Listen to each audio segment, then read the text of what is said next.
Adventist Home, Chapter 4. Far-reaching influence of the home. The Christian home is an object lesson. The mission of the home extends beyond its own members. The Christian home is to be an object lesson, illustrating the excellence of the true principles of life. Such an illustration will be a power for good in the world. As the youth go out from such a home, the lessons they have learned are imparted. Nobler principles of life are introduced into other households, and an uplifting influence works in the community. The home in which the members are polite, courteous Christians exert a far-reaching influence for good.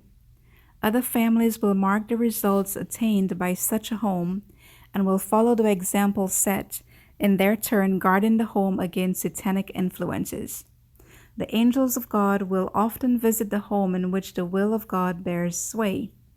Under the power of divine grace, such a home becomes a place of refreshing to worn, weary pilgrims. By watchful guarding, self is kept from asserting itself. Correct habits are formed. There is a careful recognition of the rights of others. The faith that works by love and purifies the soul stands at the helm, presiding over the whole household. Under the hallowed influence of such a home, the principle of brotherhood laid down in the Word of God is more widely recognized and obeyed. The influence of a well-ordered family. It is no small matter for a family to stand as representatives of Jesus, keeping God's law in an unbelieving community. We are required to be living epistles known and read of all men. This position involves fearful responsibilities. One well-ordered, well-disciplined family tells more in behalf of Christianity than all the sermons that can be preached.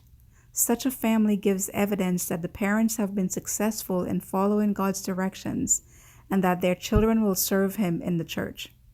The influence grows, for as they impart, they receive to impart again. The father and mother find helpers in their children, who give to others the instruction received in the home. The neighborhood in which they live is helped, for in it they have become enriched for time and for eternity. The whole family is engaged in the service of the Master, and by their godly example, others are inspired to be faithful and true to God in dealing with His flock, His beautiful flock. The greatest evidence of the power of Christianity that can be presented to the world is a well-ordered, well-disciplined family. This will recommend the truth as nothing else can, for it is a living witness of its practical power upon the heart. The best test of the Christianity of a home is the type of character begotten by its influence. Actions speak louder than the most positive profession of godliness. Our business in this world is to see what virtues we can teach our children and our families to possess, that they shall have an influence upon other families, and thus we can be an educating power although we never enter into the desk.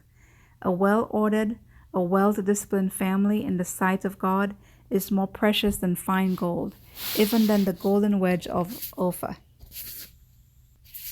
Wonderful possibilities are ours. Our time here is short. We can pass through this world but once. As we pass along, let us make the most of life. The work to which we are called does not require wealth or social position or great ability. It requires a kindly, self-sacrificing spirit and a steadfast purpose.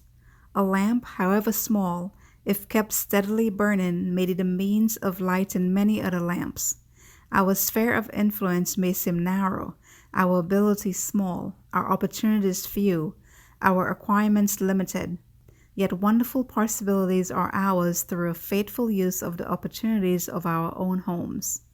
If we will open our hearts and homes to the divine principles of life, we shall become channels for currents of life-giving power. From our homes will flow streams of healing, bringing life and beauty and fruitfulness where now a barrenness and dearth. God-fearing parents will diffuse an influence from their own home circle to that of others that will act as did the leaven that was hid in 3 measures of meals. Faithful work done in the home educates others to do the same class of work. The spirit of fidelity to God is like leaven, and when manifested in the church, will have an effect upon others and will be a recommendation to Christianity everywhere.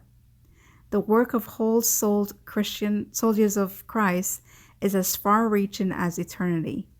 Then why is it that there is such a lack of the missionary spirit in our churches? It is because there is a neglect of home piety.